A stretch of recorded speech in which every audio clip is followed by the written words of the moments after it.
अजीज दोस्तों, जब भी कोई ग्रहण लगता है तो जादूगर के लिए इससे खास मौका या जादूगर के लिए इससे खास ताकतवर दिन नहीं होता। याद रखें, ग्रहण के वक्त जादूगर ऐसा खतरनाक तरह का जादू कर सकता है और यह जादू वो सिर्फ अपने खास दुश्मनों के लिए बचा के रखता है। और अगर उस ग्रहण के साथ चांद के आखिरी अयाम आ जाएं, जिनको हम चांद के आखिरी दिन या चांद की आखिरी तारीख कहते हैं, जिसको आम जुबान में हम लोग अमावस की रात कहते हैं, अगर ग्रहण के साथ ऐसे दिन आ जाएं तो जादूगर इससे भी खतरनाक तरह का जादू कर सकता है। क्योंकि जिन्नात शैतान रोशनी से ही डरते हैं और चांद के आखिरी अयाम में ये रोशनी मुकम्मल तौर पे ख़त्म होती है और जिन्नात और शैतान की ताकत बहुत ज़्यादा बढ़ चुकी होती है। और जादूगरों का यहाँ तक भी मानना है कि इस दिन जादूगर जिस इंसान के ऊपर जादू करता है उस जादू का इलाज तब तक नहीं हो सकता जब तक सेम इसी तरह का ग्रहण ना हो जाए। लेकिन जादूगर इस चीज़ से बिल्कुल नावाकिफ है कि बेशक उसका रब, हमारा रब, सबका रब एक अल्लाह है और उसने कुन कहना है और फयाकुन हो जाना है। अजीज दोस्तों, आज की इस वीडियो में हम आपको एक खास अमल बताएंगे। ये अमल आप सूरज ग्रहण के वक्त खसूसी तौर पर एक स्पेसिफिक टाइम के वक्त करके देखें। ना उससे पहले करना है ना उसके बाद करना है। एक स्पेसिफिक टाइम में ये अमल आप करके देखें। आप मुकम्मल तौर पर जादू से महफूज भी रहेंगे। और अगर आप पे जितना मर्जी पुराना जादू क्यों ना हो, यानी जादू हुए 2 से 5 साल हो चुके या बिल्कुल नया जादू है, तो अल्लाह पाक के हुक्म से मुकम्मल तौर पर ख़त्म हो जाएगा। यानी कि अगर आपको आवाज़ें सुनाई देती हैं, खून के कतरे घरों पे, कपड़ों पे, खुद पे खून के कतरे नजर आते हैं, डरावने ख्वाब आते हैं, सुई या किसी चीज़ का लगना या चुभना महसूस होता है, औलाद की बंदिश है, जादू की वजह से औलाद की बंदिश है, रिस्क की बंदिश है, या कोई बीमारी, जिस्म में कोई ऐसी बीमारी लग चुकी है जिसका इलाज करवाने के बाद भी आप ठीक नहीं हो रहे, तो अजीज़ दोस्तों, आप ये अमल करके देखें। इंशाल्लाह बाहुक्म खुदा एक दिन का ये अमल है, उसके बाद आप खुद ब खुद शिफायाब होते जाएंगे। याद रखें, यह अमल आपने सिर्फ एक दिन करना है। हज़रत मुगीरा बिन शाबा रज़ी अल्लाह ताला अन्हो से मरवी है कि जब आप सल्लल्लाहु अलैहि व आलिहि वसल्लम के फर्जंद हज़रत इब्राहीम रज़ी अल्लाह ताला अन्हो का इंतकाल हुआ तो लोगों ने ग्रहण लगते देखा। तो लोग भी कहने लगे कि आसमान भी इब्राहीम की वफ़ात पर गमगीन है, जिसकी वजह से ग्रहण लग चुका है।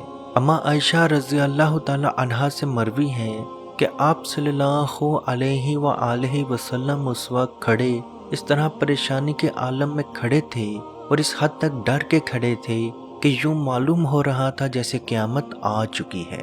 आप सल्लल्लाहु अलैहि व आलिहि वसल्लम ने सहाबा को अपने साथ लिया और मस्जिद में 2 रकू के साथ एक नमाज पढ़ाई, जिस नमाज को नमाज कसूफ कहते हैं। नमाज से फारुग होकर आप सल्लल्लाहु अलैहि व आलिहि वसल्लम ने फरमाया, ऐ लोगो, याद रखो, बेशक सूरज और चांद अल्लाह की निशानियों में से निशानियां हैं और अल्लाह जब चाहता है इन पे अपना नूर यानी रोशनी अता करता है और जब चाहता है इनसे नूर यानी रोशनी ले लेता है। तो तुम जब भी इन पे ग्रहण लगता हुआ देखो तो नमाज की तरफ लपको और इस्तगफार शुरू कर दो। अजीज दोस्तों, आप सल्लल्लाहु अलैहि व आलिहि वसल्लम सूरज ग्रहण के वक्त जो नमाज पढ़ते थे उस नमाज को नमाज कसूफ कहते हैं। कसूफ से मुराद सूरज ग्रहण है। जिस नमाज का तरीका आप उसकी नियत से ही समझ जाएंगे। मैं नियत करता हूँ, मैं नियत करती हूँ 2 रकत नफल नमाज कसूफ की वास्ते अल्लाह पाक के, मुँह मेरा तरफ किबला शरीफ, अल्लाहु अकबर, और यही आपके नमाज कसूफ होगी। अब हम बात करते हैं कि आप सूरज ग्रहण के दिन अपने जादू का इलाज किस तरह से करेंगे। जैसा कि आप लोग जानते हैं, 20 अप्रैल 2023 को पाकिस्तान, इंडिया समेत 56 से ज़्यादा ममालिक में सूरज ग्रहण देखा जाएगा। तो हम ये अमल पाकिस्तानी टाइम के मुताबिक बताएंगे। आप इसको अपने मुल्क के टाइम के लिहाज से कन्वर्ट कर सकते हैं। आपने शाम 7:37 पे नमाज कसूफ अदा करनी है, जिसका तरीका हम आपको पहले ही बता चुके हैं।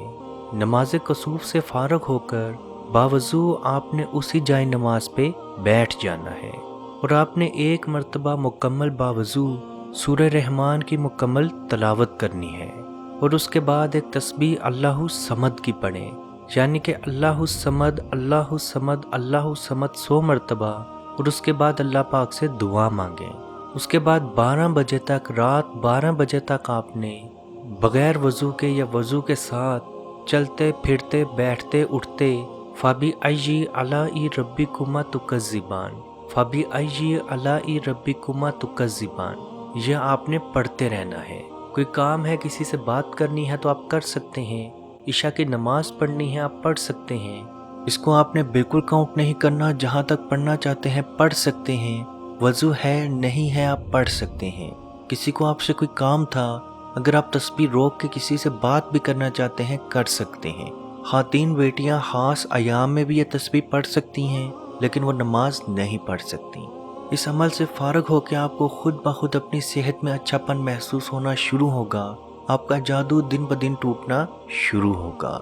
یہ عمل کرتے ہوئے اپنے دماغ میں چیز کو بالکل صاف رکھیں کہ شفا دینے والی ذات صرف اور صرف اللہ پاک کی ہے، اور اس عمل کے بعد اللہ پاک مجھے شفا ضرور دے گا۔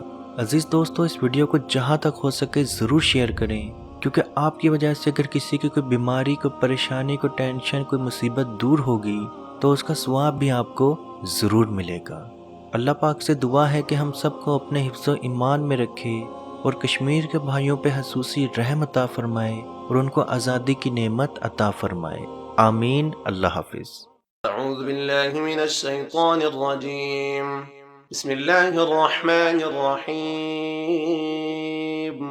للہ ما فی السماوات وما فی الارض وَإِن تُبْدُوا مَا فِي أَنفُسِكُمْ أَوْ تُخْفُوهُ يُحَاسِبْكُم بِهِ اللَّهُ فَيَغْفِرُ لِمَن يَشَاءُ وَيُعَذِّبُ مَن يَشَاءُ وَاللَّهُ عَلَى كُلِّ شَيْءٍ قَدِيرٌ۔ آمن الرسول بما أنزل إليه من ربه والمؤمنون كل آمن بالله وملائكته وكتبه ورسله لا نفرق بين أحد من رسله وقالوا سمعنا وأطعنا غفرانك ربنا وإليك المصير۔ لا يكلف الله نفسا إلا وسعها، لها ما كسبت وعليها ما اكتسبت، ربنا لا تؤاخذنا إن نسينا أو أخطأنا، ربنا ولا تحمل علينا إصرا كما حملته على الذين من قبلنا، ربنا ولا تحملنا ما لا طاقة لنا به، واعف عنا واغفر لنا وارحمنا أنت مولانا فانصرنا على القوم الكافرين۔ مت پوچھئے کہ کیا ہے سرکار کی گلی میں، مت پوچھئے کہ کیا ہے